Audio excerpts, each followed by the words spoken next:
আমি বেঁচে ফিরেছি। হ্যাঁ, গুম হয়েছিলাম আমি ফেব্রুয়ারির 10 তারিখে, 2015 সালে ফেব্রুয়ারির 10 তারিখে। এখানে রেব ওয়ানে আমি ছিলাম 4 মাস 3 দিন, আর 2 মাস আমাকে রাখা হয়েছিল রাজশাহীতে মেরে ফেলার জন্য। মূলত ওখানে রেব হেডকোয়ার্টারেই ছিলাম, আর 4 মাস 3 দিন রেব ওয়ানে ছিলাম। আমি যতটুকু ওখানে 2-1 জনের সঙ্গে কথা বলতে পারি মাঝে মধ্যে, তো জানতে পারি সেটা রেব ওয়ানেই ছিলাম।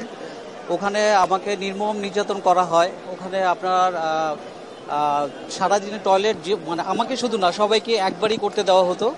এবং আমি 4 মাস 3 দিন, আমার ইচ্ছে ছিল যে আমাকে তো মেরেই ফেলবে। আমি একটা সময় বুঝতে পেরেছিলাম যে তারা হয়তো, তো আমার ইচ্ছে ছিল যে আমি যেন রিলিজ হওয়ার, মানে আমাকে মেরে ফেললেও আমাকে যেন 10 মিনিট ঘুমাতে দেয়, আমি যেন শুয়ে ঘুমাতে পারি। কারণ 4 মাস 3 দিন মানে শুয়ে থাকাটা, এটা যে আল্লাহর কত বড় নেয়ামত, এটা আমি তখন বুঝতে পেরেছি। 4 মাস 3 দিনই আমাকে হাত পিছনে বাঁধা, চোখ বাঁধা এবং বসা অবস্থায়, এবং হাত বাঁধা শুধুমাত্র একবার যখন টয়লেটে যেতে দিত, তাও আবার সময় বাঁধা ছিল 2 মিনিট। এর মধ্যে হয় আমাকে উজু করতে হবে, না হয় প্রসাব বা পায়খানা যে কোনো একটা করতে হবে। 2 মিনিট 3 মিনিট সময় দেওয়া হতো, কিন্তু 1 মিনিট পরেই তারা ধরে নিয়ে চলে আসতো, এরকম ছিল। তো আপনার নন স্টপ ওখানে বসে, কেউ শুইতে পারে না, হাত বাঁধা পেছনে বসেই ছিলাম। আর 6 জুন আমাকে ওখান থেকে নিয়ে যাওয়া হয়, কারণ আমি প্রতিটা দিন গুনতাম, একটা দিন গুনতাম। 6 জুন আমাকে নিয়ে যাওয়া হয়, মানে 7-8 ঘন্টা জার্নি ছিল। পরে ওখানে যেয়ে আমি জানতে পারি যে এটা রাজশাহী রেব হেডকোয়ার্টার। তো ওখানে আমাকে টয়লেটে রাখা হয়েছিল। টয়লেটে 1 মগ পানি দিত, আর 1 মগ পানি, এটা দিয়েই আপনি খাবেন, এটা দিয়ে আপনি গোসল করেন, উজু করেন, যাই করেন, ওই ছোট 1 মগ সারাদিনে দেওয়া হতো।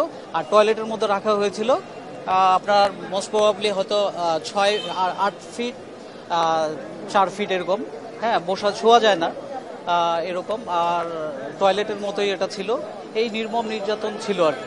এখন আমাকে ছেড়ে দেওয়ার আগে তারা বারবার বলেছিল যে যদি আমি মিডিয়ার সামনে কথা বলি, যদি আমি প্র্যাকটিস লাইফেও ফিরি, যদি আমি এগুলো কোনো মামলার সম্মুখীন মামলা করতে চাই, তাহলে তারা আমাকে এবার শেষ করে ফেলবে। আমার তখন একটা ছেলে একটা মেয়ে ছিল। তারা বলতো এবার তুমি ফ্যামিলি সহ গুম হয়ে যাবা। এটা বারবার আমাকে তারা বলছিল যে তুমি ফ্যামিলি সহ, এবার তোমার ফ্যামিলি সহ তুমি উধাও হয়ে যাবা, তুমি বলো এগুলো করবা কেন। ইভেন আমি যেন ঢাকাও না থাকতে পারি, আমি যেন প্র্যাকটিসও না করতে পারি। তো যাই হোক, তখন আইনের শাসন তখন এস্টাবলিশ ছিল না। এখন আমার বিচার বিভাগের প্রতি পূর্ণ আস্থা আছে, বিধায় আমি আজকে এখানে এসেছি। আমি এটা মামলা করতে চাই, এবং আমি এর সর্বাত্মক শাস্তি চাই, এবং আমি এটা আগামীকালকে আমি হাইকোর্টেও এটা রিট করবো ইনশাল্লাহ।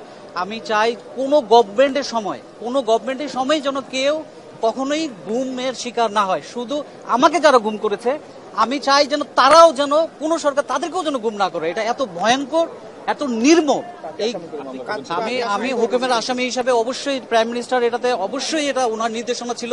কারণ ওখানে যাকে গুম রাখা হতো, বলা হতো যে শেখ হাসিনার জন্যই আমরা করতেছি, এবং আমাকে মানে বেগম জিয়ার আমি একজন সমর্থক, বলা হতো যে তার মতো এরকম নেত্রী কেন সাপোর্ট করতে দেওয়া হবে না, শেখ হাসিনাই মেইন।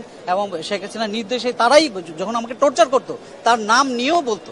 হ্যাঁ, এবং তারা সব শেখ হাসিনার একদম ঘনিষ্ঠ লোকজন, এটা বোঝা যেত। কারণ তাদের মানে এত রাগ কিসের, মানে এমন রাগ মনে হয় আমি তাদের ব্যক্তিগতভাবে কোনো আক্রোশ।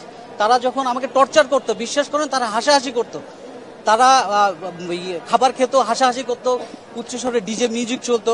ইভেন আমাকে যখন মাইক্রোতে ধরে, কোনো কথাই নাই, মাইক্রোতেই ওখানেই আমাকে ইলেকট্রিক শর্ট দেওয়া হয়, মাইক্রোর মধ্যে উচ্চ শহরে মিউজিক। মামলা ফাইল করেছি। আমি প্রথমে সাবেক প্রধানমন্ত্রীর নাম দিয়েছি, তারপর স্বরাষ্ট্রমন্ত্রী এখানে আছে সাবেক, তারপর শহীদুল ইসলাম আছেন, তারপর মহাপরিচালক সাবেক বেনজির আহমেদ এটাতে আছে।